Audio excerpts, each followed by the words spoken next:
हरियाणा में खिलाड़ियों की मौत और हत्या के मामले में एक बार फिर कानून व्यवस्था पर बड़े सवाल खड़े कर दिए हैं। इन्हीं मामलों से बड़े चर्चित रोहतक के वेटलिफ्टर और नेशनल खिलाड़ी रोहित की बर्बर हत्या भी शामिल है। 27-28 नवंबर की रात रोहित अपने साथी जतिन के साथ भिवानी के रेवाड़ी खेड़ा गांव में एक शादी में गया था।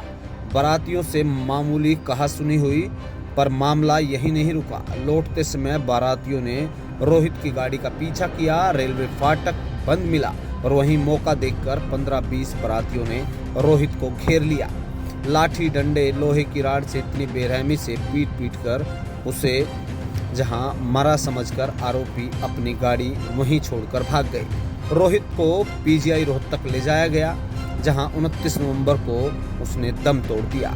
रोहित के पिता पहले ही गुजर चुके हैं। सिलाई करके रोहित को बड़ा करने वाली उसकी मां का अब सब कुछ उजड़ गया है।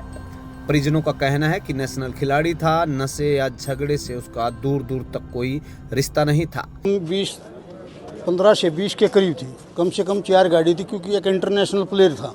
जिस प्लेयर के अंदर 117 केजी वेट है, तो उनको क्या मानता वो प्लेयर, क्योंकि काफ़ी बंदों ने उसके ऊपर अटैक किया और शादी समारोह के अंदर आया था। आगे पीछे से सभी से घेरा गया। हमारे गांव को भी काफ़ी दुख है, क्योंकि और दूसरे गांव को भी काफ़ी उस लड़के का दुख। उसके परिवार में इकलौता बेटा था वो, अभी उसकी मम्मी रहेगी, क्योंकि उसकी मम्मी ने काफ़ी मेहनत करके उस बच्चे को तैयार किया था। एक इंटरनेशनल भी था और नेशनल का चैम्पियनशिप भी था। 6 बार चैम्पियनशिप रह चुके हैं और 1 बार इंटरनेशनल खेला है। बच्चों को, नए बच्चों को अच्छी गाइडलाइन देता था, प्रैक्टिस कराता था और खुद भी प्रैक्टिस करता था। उस लड़के में किसी प्रकार का न नशे का ऐब था और न ही किसी प्रकार का लड़ाई झगड़े। किस वजह से मारा होगा? क्या कोई लड़ाई झगड़ा था या पहले कोई मनमुटाव था, अचानक कुछ हुआ? उसकी कोई रंजिश नहीं थी, न ही कोई लड़ाई झगड़ा था, क्योंकि वो किसी से गांव में या कहीं भी लड़के चले ही नहीं। मेरे साथ आया था, मेरी सिस्टर की ननद की शादी थी, तो वहाँ उस पे गेट पे वो जो बाराती थे वो गाड़ी दे रहे थे ज़ोर ज़ोर से। तो हमने बोला कि भाई बाण बिट्टी थारा भी है, थोड़े मंदे बोलो। तो उन्होंने बोले ठीक है भाई, 1-2 उन्होंने तनु बोले अनु बोलेंगे। यह बात हुई थी। फिर वे जो रिश्तेदार थे वे उड़ा कर छुटवाने लग गए, कोई बात को नहीं, अपने हैं। यह बात हुई। फिर वे नू कहने लगे बोले तो रोज़ का आना जाना हमारा, नू नंबर ले ले। रोहित ने बोला भाई दे नंबर दे रहा। फिर नू बोले कोई बात को नहीं, ये भी अपने तुम भी अपने हो। यह बात हो गई थी। फिर 1 घंटे बाद छोड़ते जाने लग गए ना। जब थोड़ी आगे जाकर वह गाड़ी रुकवा ली उनने, तो गाड़ी रुकवा कर 10 एक साइड में आ गए, 10 एक साइड में।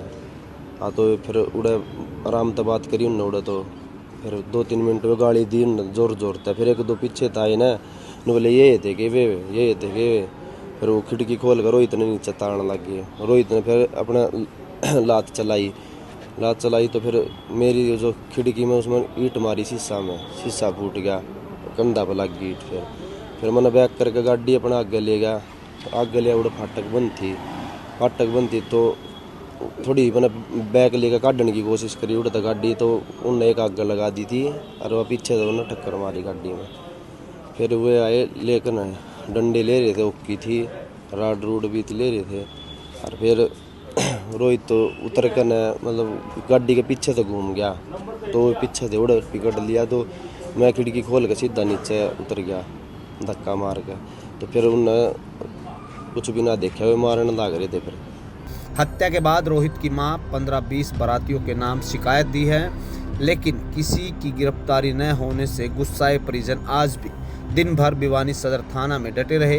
पहले डीएसपी पहुंचे, फिर हालत गंभीर देख रोहतक रेंज के आईजी समरदीप खुद मौके पर आए। करीब 1.5 घंटे की बैठक के बाद आईजी ने 2 दिन में गिरफ्तारी का आश्वासन भी दिया है। अभी रोहित का जो मर्डर हुआ है 27 की रात को, 28 की रात को, उसमें इन्वेस्टिगेशन को मैं सुपरवाइज़ करने आया था, ओवरव्यू लेके गया हूँ।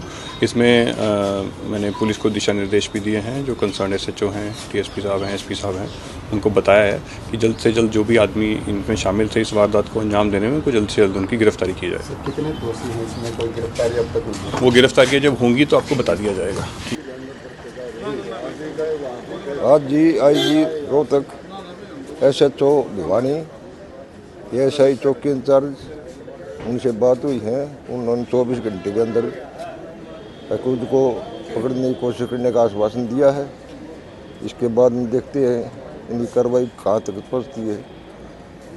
बाकी करना तो प्रशासन नहीं है, हम चाहते हैं हमारी कार्रवाई जल्दी से जल्दी की जाए।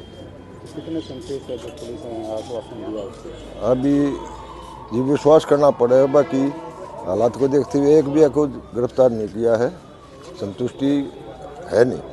2 दिन का जो अल्टीमेटम दिया है, अगर 2 दिन में गिरफ्तार नहीं होते आरोपी तो पंचायत का गांव का अगला फैसला क्या होगा? अगला फैसला जी हमारे 3-4 गाँवों की जो कई संस्थाएं वगैरह हैं वह कह रही हैं कि भाई मिल के दोबारा IG साहब से कार्रवाई से संतुष्ट नहीं होते, वहाँ रोड जाम किया जाना। वहीं रोहित के दादा और चाचा, उनका साफ कहना है अगर 2 दिन में हत्यारे नहीं पकड़े गए तो गांव सड़कों पर उतर जाएगा।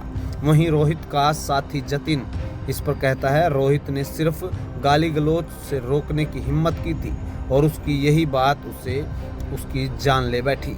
अब नजरें पुलिस पर हैं। क्या IG के निर्देश के बाद कार्रवाई तेज होगी?